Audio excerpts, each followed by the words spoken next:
The following podcast contains mature subject matter, adult themes, and may also contain profanity. You have been warned.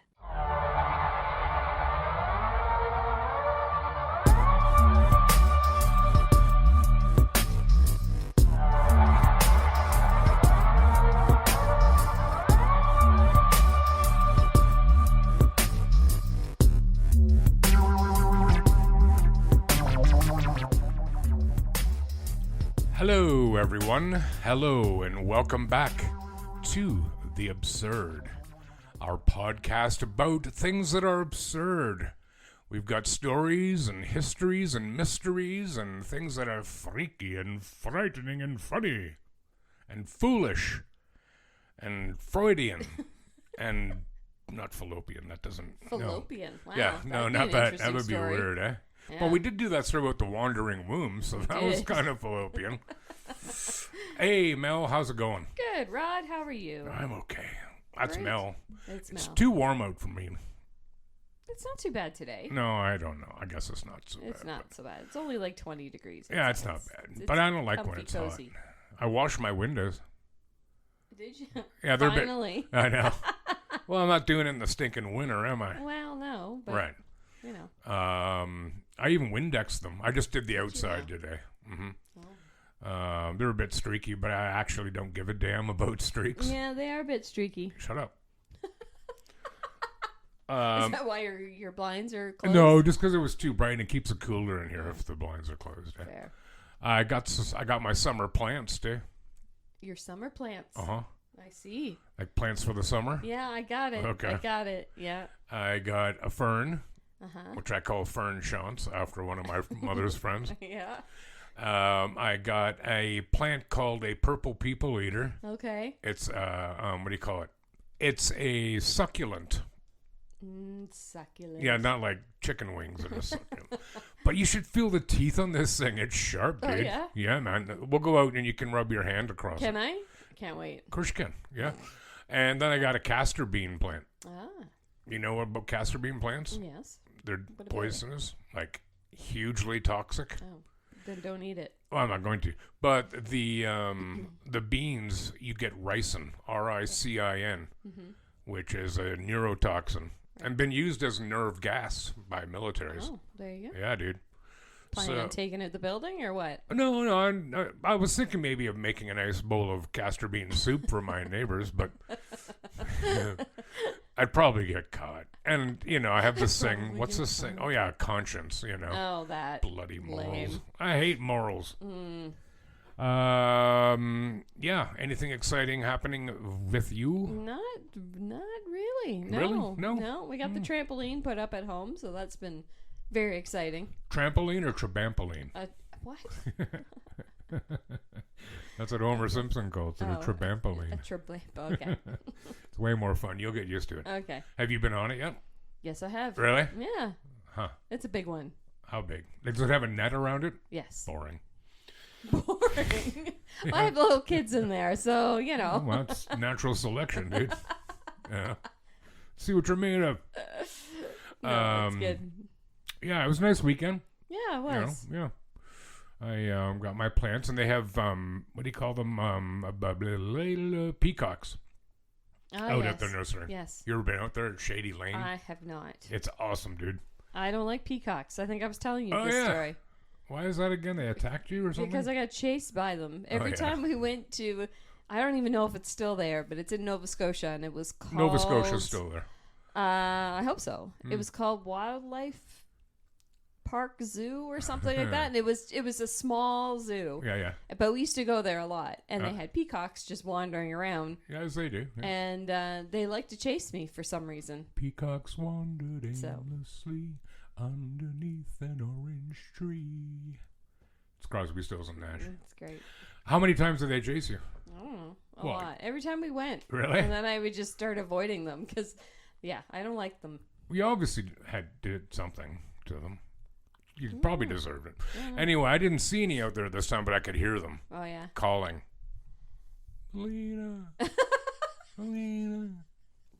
That's what they were calling. But no, they're really loud. Like, they actually use them as guard animals, right? Like, not that they'll attack anything, but they'll let you know if Yeah. if stuff's going awry. Well, I will have to check it out. You will. It's Mennonite owned. The cash or check. They take checks. Wow. What year is it, dude? Yeah, so nothing to report, eh? Nothing to report. No. I wish to correct you. You have one thing to report. Who, me? Why? What happened? Well, because one of our faithful listeners, who also happens to be my sister-in-law, named Tracy, who's awesome, she gave us a gift. Did she now? She gave me 2 packages of Fun Dip. Yes. Obviously, because she didn't think you would ever make good on your promise. And she gave you 2 Three Musketeers bars, which you now have. Yes. You have no idea how tempted I was to dig into one of those too, dude. Well, I wouldn't have known. You could have had one. Yeah, I would have. She only had one. The guilt would have destroyed me. Why, thank you, You're Tracy. No, not you. I'm thanking Tracy. Thank you, Tracy. And thank you, Rod, for not eating them. You're welcome, Tracy. Oh, no, you're well. Hey, so let's get into action here. Okay.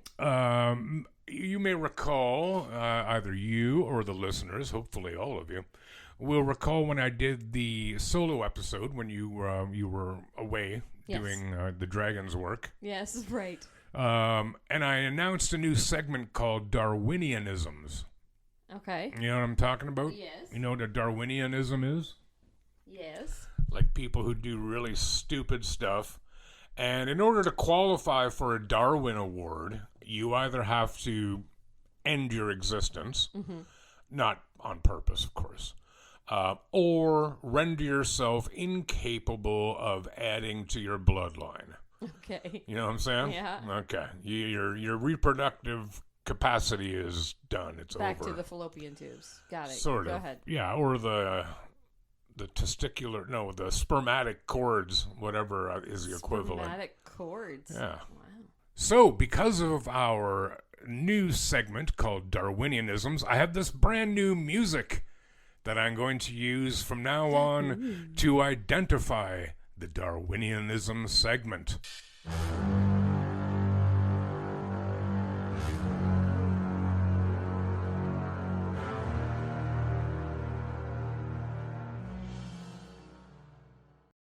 So back in episode 18, last August, I did a segment. It was about videos that are called mukbang videos.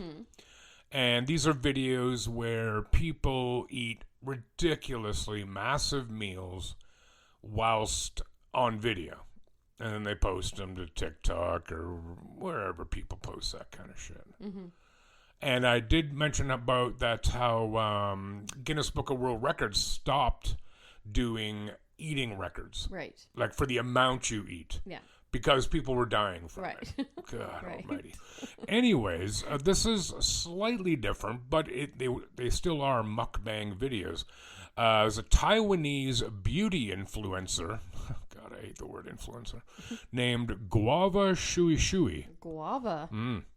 She's died at the ripe old age of 24 as a result of a quote-unquote sudden illness. The content creator, known to her fans as Guava Beauty, gained a large following as a result of her controversial habit of tasting makeup products as she tested them. The influencer would eat makeup products including lipstick, blush, face masks, and cotton pads. Ew. While it has not been determined the precise reason for her demise, it is absolutely tied to her eating makeup. Wow. Now, as a woman, you being a woman, of course, you do use makeup. I do. Have you ever eaten any of it? Can't say I have. No? No. Never eaten a lipstick? No. Like, bitten off it? No. Can't say I have. Face masks? No. No. Blush? No. Cotton pads? Definitely not. Like, who the hell decides what? God, man. I'll tell you what. Like, we all like attention. Sure. Generally, most people like, good attention. Yep. And it is true that on social media, when you get likes or loves or comments or whatever, it does trigger a bit of a dopamine response, right? It feels good. It's acknowledgement. but not at any bloody price. Right. Maybe don't eat makeup. Maybe not. Maybe don't eat poisonous mushrooms. Or, I don't know, like wrestle a boa constrictor just to get points. Right. There's better ways. Or maybe don't worry about the points. Yeah. It's all about being different, Rod. So, yeah, that's our first official Darwinianism entry.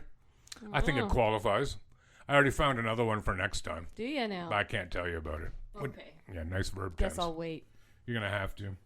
So it's my turn to start this week. Okay. You know? Sure. I have a question for you, Mel. Go for it. Do you like to read? Yeah. Yeah? Yep. Like fiction?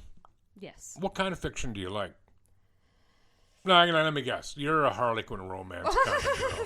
Yeah, definitely not. Okay, what do you like?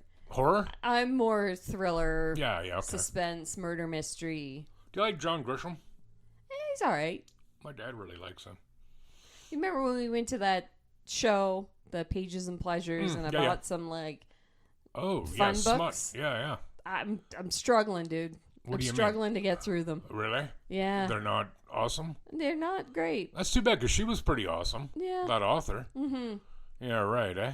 I don't How know. many did you buy? Like 9? No, I bought 4, and I gave a couple of them away already. Did you read them first? No, I still have 2 of them that I haven't touched. No, but the 2 you gave away, did you read them? Oh, yeah. Oh, Yeah. okay. Yeah. Were they all by the same author? I can't remember. No, there's a few different authors. Oh, I don't know. okay. I just, Not into it. I don't know. One of them, I read maybe 3/4 of it, Yeah. and I'm like, I don't even care anymore. So I gave that one away. Yeah. And the other one, I read about half. And I'm like, I can't. Did you ever read horror? I Like, have. Even as a youngin'? Yeah, I have. Yeah. I used to read a lot of Stephen King when I was a Yeah, youngin'. same. Yeah. But I really liked his short stories. Yeah. They were my favorites. Mm-hmm. Now I almost never read fiction, even though I did a lot back when I was younger. Ever since university. Right. University put the hurt on me for reading because I had to do so much reading out of requirement, out of necessity. Right. But I still read a lot of nonfiction. That's almost entirely what I read. Oh, yeah. Yeah, dude. I get my fiction through movies, yo. Anyways, one more question. Yes. Have you ever read the last page first of a book? No. Good. My respect for you went up. I can't stand when people do that. How do you do it? I don't want to do Do you that. rewind to the end of the movie? Yeah. Or not rewind. I guess that would be forward. Shut up. I was actually telling myself to shut up. Rewind to the end of the movie. I like it. Go for it. All right. But this is about a book. And there's a bit of editorializing in this, but I think it's acceptable, so I shall read it verbatim. Okay. Reading a book is usually a peaceful, harmless, even enriching activity. I would agree with that. But there is one book in history whose reading, or mere possession, proved fatal for many. Not because it contained subversive ideas or blasphemies, but because the physical object itself was deadly. It is a 19th century book known as Shadows from the Walls of Death. Ooh, that's a great name. It is. A dark title for an even more lethal content. The work was published in 1874 by Robert Kedzie, a physician and professor of chemistry in the United States. His goal was not to kill, but to warn. At the time, many household wallpapers contained arsenic-based pigments, especially the famous Paris green, a vibrant shade used to add color and elegance to Victorian homes. The problem was that, over time and with humidity, these pigments released toxic gases such as arsine, which could cause headaches, vomiting, seizures, and even death. To draw the attention of the public and the authorities to this invisible danger, Kedzie collected 86 authentic samples of wallpaper contaminated with arsenic and bound them into a volume that he distributed to libraries and public institutions. The book contained no text, just pages of poisoned paper. Its title was a warning, Shadow from the Walls of Death. We say this, but I remember books of wallpaper. Mm-hmm. And carpet samples Yep. had books, right? Yep. The cruel irony is that the warning itself became a hazard. People who handled the book without protection began to fall ill, and there were reports of deaths linked to direct exposure. Over the years, most copies were destroyed as a precaution. Today, it's believed that only 4 copies remain in the world, all stored under special conditions, sealed and accessible only with safety equipment. Kesey's book is one of the most bizarre cases where the medium became more dangerous than the message. It serves as a reminder of the real and sometimes fatal power certain substances have had and still have in our daily lives. And it also shows how, even with good intentions, a work can spiral out of control and become quite literally deadly. Wow. Word. But, I mean, his intentions were totally pure. Sure. Of course, what they say about the road to hell. Yeah. But I wonder what those books are worth now. I don't know. Yeah, I'm going to get you Did they say one. where they were kept? No, I know. I should look that up, actually. Yeah, it's like microplastics of the 1870s. Right. Yes. Except I'm sure companies knew they were bad for us. They just didn't give a damn. No, they didn't give a shit. No. But it's like lead paint. I was actually talking to my folks about this on the weekend. Like, little kids would lick their cribs and walls Yeah. because the lead in the paint was sweet. Oh. Right? Yeah. So and there's a lot of evidence to suggest that a lot of people now are like, oh my God, crime's out of control. Crime in the 70s was way higher. Way higher. And I should say that was kind of the end of the really high crime rates. Right. And one of the reasons is believed to be because of leaded gasoline and leaded paint. Because leaded gasoline would come out in the exhaust. And people would breathe it in, and it has long-term negative. It's a neurotoxin again. Right. That's why there was so many crazy people in the rich class in Rome, because they kept their wine in pewter jugs. Pewter is made with lead. That's right. And the lead would leach out and into the wine. Right? Right. So, yeah, that's, again, all very innocent. Yeah. Just no clue, no idea. No idea. Yeah, so, yeah, if you see, like, a wallpaper book, I don't know what you should do. Don't turn the page. Do they still make those, though?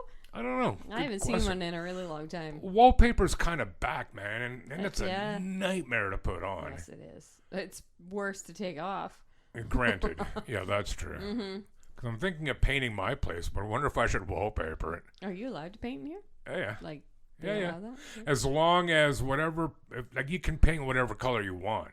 As long as them going over it, if it takes more than one coat to go over it, then they're going to charge you. So you can't do hot pink or something? You can, but you're going to end up paying for it at the end. But, I mean, I'm pretty sure I'm going to die here. So what do I care? You got a story for us? I do. What you got, lady? Show us what you got. You Show us what you got. Show us what you got. Yeah. You kind of gave a little, what's the word? Why, hint? Yeah, you did. I did? A little bit earlier without knowing what I was talking about. Ooh, I kind of like it then. All right. Let's see. We're going to go to New Zealand. Oh, I'd love to go to New Zealand. Yeah. Mm-hmm. Same. It's very beautiful. Do you like, what was I thinking? I just thought of key lime pie, but I was thinking of kiwi pie. But it's not the same thing. No. Kiwi's a bird. Key lime pie. Huh? I love key lime pie. Me too. Sweet Scoops has an amazing key lime pie ice cream. Yeah? So good. I want it. Anyway, I should Okay, go there let's on go. my way home. Thank Anyway, before Erin Patterson's in-laws and their relatives arrived at her home for lunch, she bought pricey ingredients, consulted friends about recipes, and sent her children out to a movie. Then the Australian woman served them a dish containing poisonous death cap mushrooms. Oh, God. A meal that was fatal for 3 of her 4 guests. Oh, my God. Whether that was Patterson's plan is at the heart of the triple murder trial that has gripped Australia for nearly 6 weeks. Well, it was in New Zealand. Yeah, I know, right? That's what it says. Okay. But she's from Australia. Gotcha. Anyways, she lured her guests to lunch with a lie about having cancer before deliberately feeding them toxic fungi. What? But her lawyers say the tainted beef Wellington she served was a tragic accident caused by a mushroom storage mishap. Yeah. She denies murdering her estranged husband's parents, Don and Gail Patterson, and their relative, Sarah Wilkinson. The mother of two also denies attempting to murder Heather's husband, Ian Wilkinson, who survived the meal. In a rare step for a defendant charged with murder, Patterson chose to speak in her own defense at her trial this week. On Wednesday, she spoke publicly for the first time about the fateful lunch in July 2023 and offered her explanations on how she planned the meal and didn't become sick herself. Shocker. Mm-hmm. No one disputes that Patterson, 50 years old, served death cap mushrooms. I love that. Death cap mushrooms to her guests for lunch, but she says she did it unknowingly. Patterson said Wednesday she splurged on expensive ingredients and researched ideas to find something special to serve. Well, mission accomplished. Yes. She deviated from her chosen recipe to improve the bland flavor, she says. She believes she was adding dried fungi bought from an Asian supermarket from a container in her pantry. Now I think there was a possibility that there were some foraged ones in there as well, she said. Patterson had foraged wild mushrooms for years, she told the court on Tuesday, and had put some in her pantry weeks before the deaths. Patterson, who formally separated from her husband Simon Patterson in 2015, said she felt hurt when Simon told her the night before the lunch that he wasn't comfortable attending. Yeah, because she wanted to kill him too. Yeah, she's disappointed. Yeah. She earlier told his relatives that she had arranged the meal to discuss her health. Patterson admitted this week that she had never had cancer, but after a health scare, she told her in-laws she did. In reality, Patterson said she intended to have weight loss surgery, but she was too embarrassed to tell anyone and planned to pretend to her in-laws that she was undergoing cancer treatments instead. Yeah, it makes perfect sense. That's amazing. Yeah. Well done, you. Yeah. Always thinking of others. Yeah, right. The accused said she believes she was spared the worst effects of the poison meal because she self-induced vomiting shortly after her lunch guests left. Yeah. What a coincidence. She had binged on most of the cake and then made herself throw up. Patterson also said she believes she had eaten enough of the meal to cause her diarrhea. She then sought hospital treatment, but unlike her lunch guests, she quickly recovered. What? So she's currently on trial. And if convicted, she faces life in prison for murder for 25 years. Right. Yeah, okay, so she has some experience foraging for mushrooms. Okay, cool. So presumably then she knew what death cap mushrooms were. Right. Because it sounds to me like one does not start foraging for mushrooms and take it on a trial and error basis. No. One goes armed with knowledge ahead of time, right? Otherwise you dead. And if you bought these Asian mushrooms, so she's saying, you're not going to mix them with something that could kill someone. You're going to keep those somewhere else. You'd think so. You're not going to put them in your pantry for a snack. Yeah, like I don't put my my bleach in my water pitcher in my fridge. You know what I mean? Right. Oh, what was that one story at the restaurant where... Oh, with the wine? Yes. Yeah, with the baby getting drunk? That's right. Yeah. Yeah. But I mean, that's probably not going to kill anyone. I mean, the kid be a little messed up. Well, I mean, it could have. They'd need a lot. Yeah. You know. But mushrooms, man, they mess you up. Absolutely. You know. And I don't pretend for a second. If I went in the bush and people would be like, "Oh, let's try this," and I'd be like, "Yeah, no idea, man. Don't ask me." You know. Not doing it. That's why I buy my mushrooms in the store. You know. Yep. Wow. Well. It sounds pretty sus. Yeah. Oh, well, yeah. You know. Also, there was another point that I didn't put in the story there, but she logged into her cell phone that was in the evidence locker. She logged in remotely and removed pictures of her foraging said mushrooms. Really? Yeah. So how they figured that? Well, I guess you can figure it out. Well, that'd be I mean, nothing's ever really deleted, no, right? It's not. As they say. Yeah. She's pretty clever, though. Yeah. Do I know how to do that? Unless it's like on the cloud or something. If it's on the Yeah, cloud, you if it can was just easily on the go in. device, you couldn't do it. Yeah, I don't know how to Well, I do guess that. but to get remote access, you need on both devices to acknowledge it. Yeah. That's interesting. Yeah. But I mean, to lie about cancer, Yeah, that's pardon that the alone right there. well, yeah, It's and pardon the stupid. pun. Like, I don't care how benign your reasons are. Yeah. No, man, you don't joke about No. that at No. all. Well, No. So she clearly did it because she used the lie to bring them to her house so she could, kill them. I would think so. Yeah. And if she is in fact guilty, then I hope she gets done. Yeah. I hope she gets sent up the creek for 25 Absolutely. years plus. Yeah. Send me those links Yeah, I will. for them stories, eh? Sure. Okay. I kind of want like battered mushrooms. I can only eat a few though. I love A whole mushroom order, caps. man. They make me feel oogie. I make oogie. Yeah. I make amazing mushroom caps. Oh, do you? I do. And with a just a dash of modesty as well, or what? No. Do you batter them? No. What do you do with them? Mm, Garlic butter? No, I fill them with. Oh, my tummy just growled Oh talking God, about I it. heard it. The mic's got it. Too. No, it's like a cream cheese filling that I put in the Interesting. mushrooms. Are they really big mushrooms? Well, if you want them to be. What are those really huge ones they use instead of hamburger patties sometimes? Oh. Yeah, I know what you're talking You about. know what I Yeah, mean? no, not those. I just get button mushrooms. Oh, okay. What the heck are those big mushrooms called? The portobello Oh, mushrooms. yeah, that's it. That's it. Yes. Portobello. Portobello. All right. I am going to bring us close to home. Okay. We're going to go to Quebec. All right. Ever been to Quebec? Yeah. Did you like Quebec? Do you like I Montreal? did. I went to Montreal. Have you been to Quebec City? I have not. Recommend. Yeah? Very beautiful city. Okay. And I think it's certainly the oldest walled city in the Americas. Mm-hmm. It's one of the oldest cities in the Americas, too. Hmm. It's cool, dude.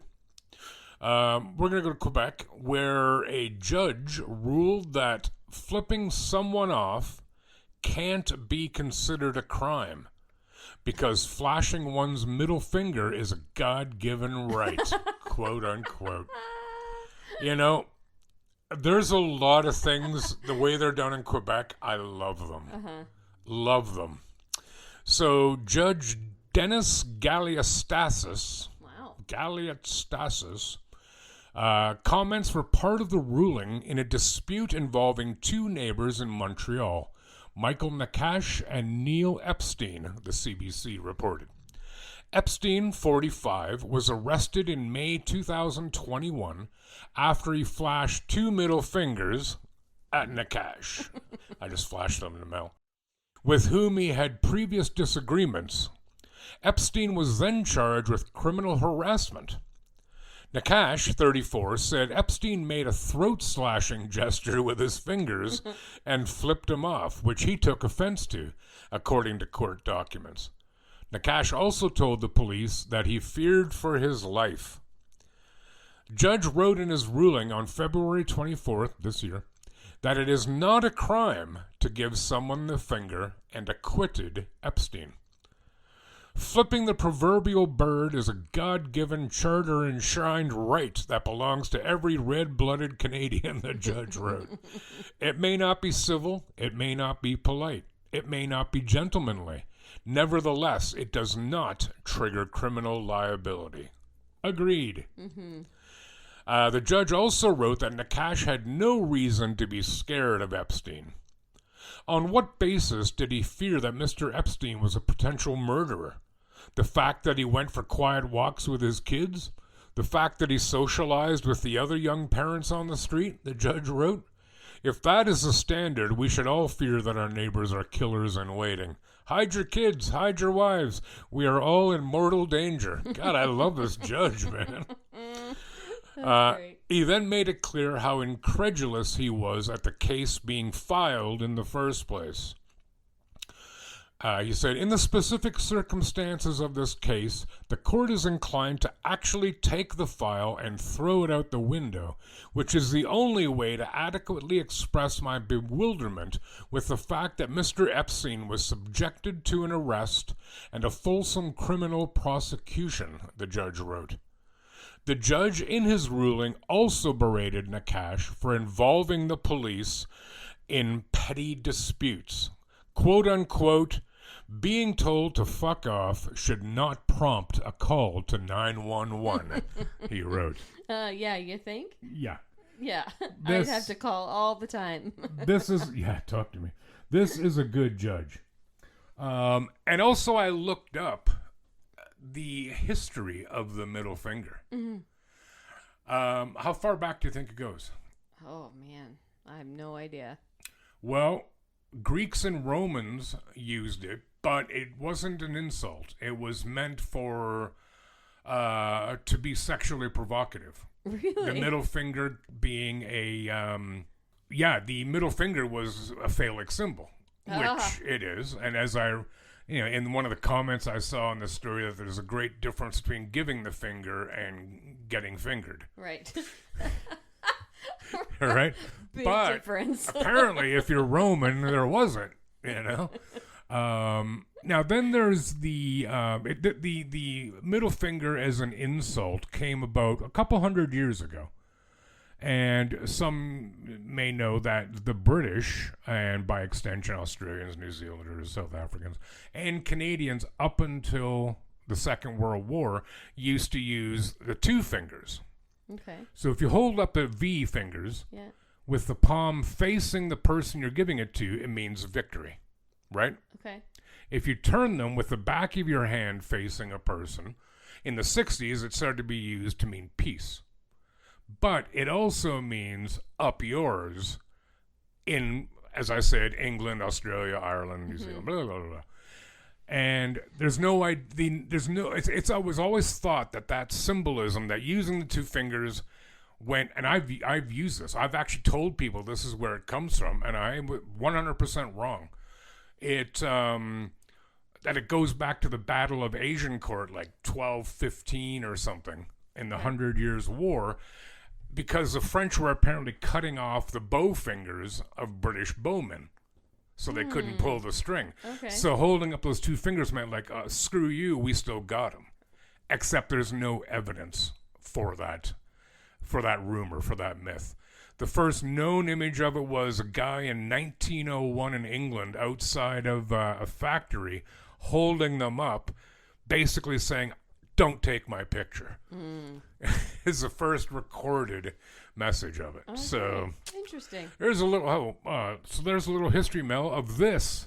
Of that. Stick it. Yeah. Yeah.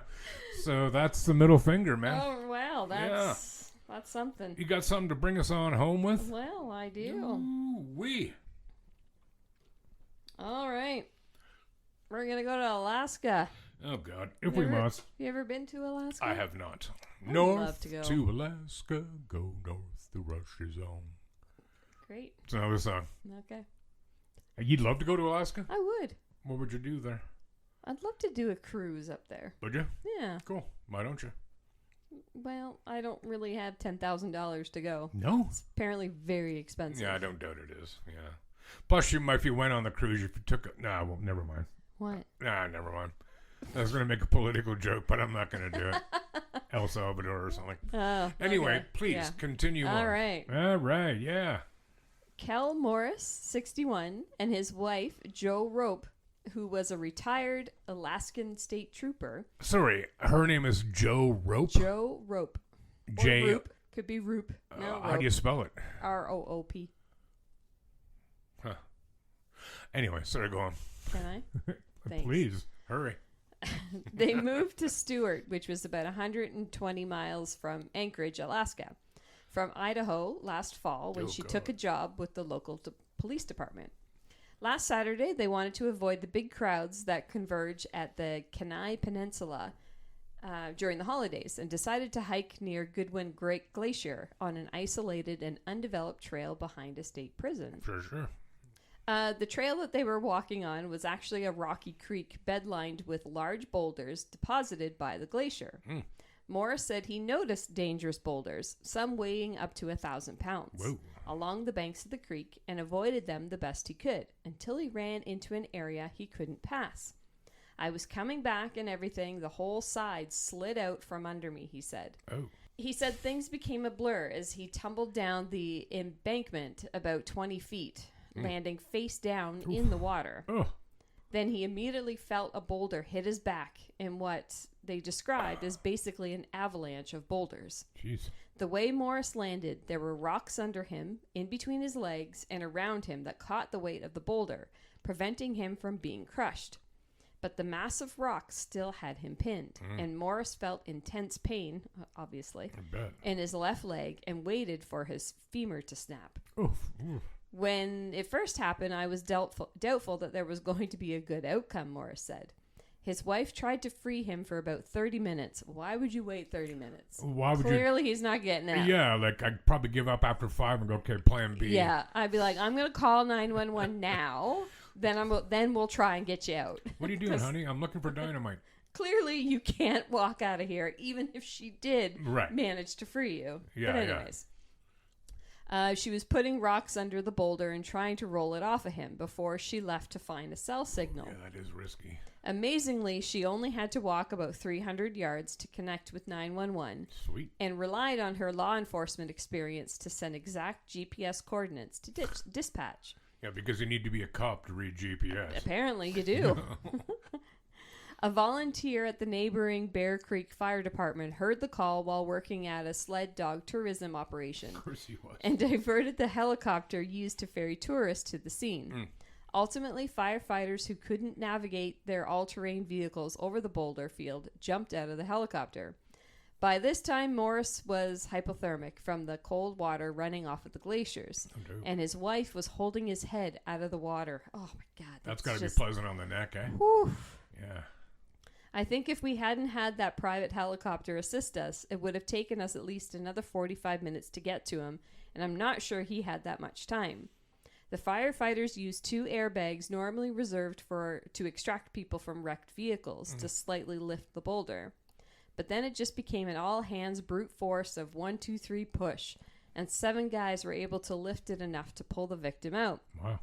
An Alaskan National Guard helicopter lifted them out of the creek bed with a rescue blanket. Moore spent 2 nights at the local hospital for observation, but walked away unscathed after all of that. My God. I fully anticipated a full body recovery, not waking up without a scratch. Morris, who is now reflecting on his ordeal at home, acknowledged it might have been a little wake-up call to stop doing things like this at his age. I wouldn't do it. I wouldn't do it no matter what age I was. But well, I mean, it's rather harmless enough. Sure. Walking down a creek bed. Yeah. I'm trying to really picture this, though, that there was all these boulders that he couldn't get around. Yeah. I mean, I'm not doubting it for a second. But, it would suck. Yeah. There's no way it wouldn't suck. And having to have your head held up so you don't drown? Oh, God, I can't. Yeah. I wonder if she, I don't know, put a jacket under his face or something, or under his, to keep his head up. Just a foot. Yeah. Just put your foot under his face. Yeah, there you go. Wow, that's cool, man. Yeah. And he was 61, I think it's 61, and he walked away without nothing, not a scratch. That's pretty amazing. I'd be fine. I'd be fine. I'd just stand up and... Would you? Just hulk your way out of there? Yeah, man. Yeah. Do you remember doing that as a kid? If you were wrestling or something, you got held down and you'd get really mad, hoping that way, and it didn't work. And then you get more mad. Yeah. And then you'd probably cry because you were giving up. Get off me, you fucking jerk. Can't say I did that as a kid, but What, swore? No. What?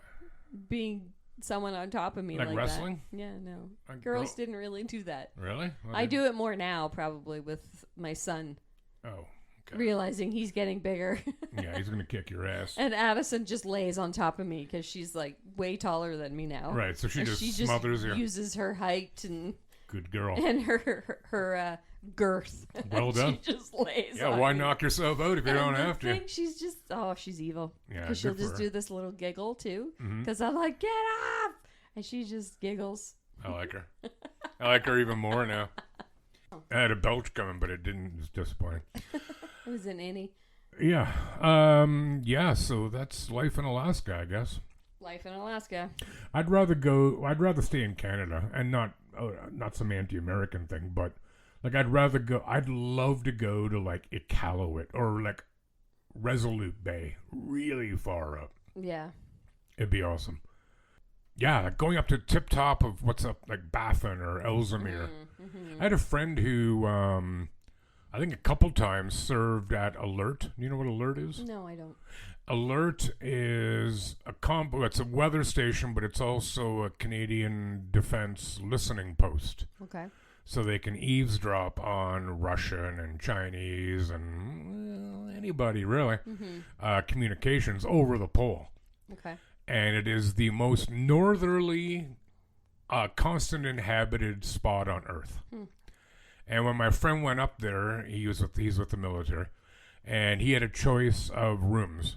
The big one or the little one. He chose the little one because it was in the most northerly part of the outpost. So he was the most northerly human on Earth. That's cool. Yeah, it is pretty cool. But it was so secret that he was a firefighter up there because there's also an airfield. Yeah. The section regarding eavesdropping, like communication eavesdropping, if there was a fire in there, they were not allowed to go in to put it out. Yeah, man. Secret sneaky. Secret sneaky. That's what you are. No, I'm not. Secret sneaky. No. Yeah, so that's it. Cool. So that's it for the day. And I think next week, time permitting, we're going to do a bonus episode. Yes, we are. I think that'll work just fine. And we got some more surprises coming. We got some more surprises coming out for you guys, too. Do we now? Oh, you know we do. Oh. Actually, she doesn't. No, she knows. But in the meantime, I believe Mel has a brief message for us all. Everyone pay attention, please. The Absurd is brought to you by... No, I'm just The kidding. letter K. The letter K? Yeah. What's K? Don't you remember Sesame Street? Yeah, well, yes. Today's episode is brought to you by the letters K, N, and T, and the number 7. 1, 2, 3, 4, 5, 6, 7, 8, 9, 10, 11, 12. Oh, my God. Now we're going to get sued by Sesame Street. Anyways. Yeah. You guys should go check us out. Spotify, YouTube. Give us some 5-star ratings all up in there. Yep. And you can find us on all the socials as well. Yep, we're on every streaming service you can think of, I think. Yeah. I hope.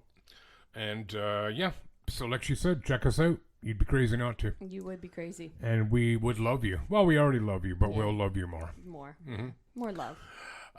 So that's it for today, That's it class. for today. And we will hopefully see you next week. So in the meantime, please take care of yourselves and one another. Bye. Bye.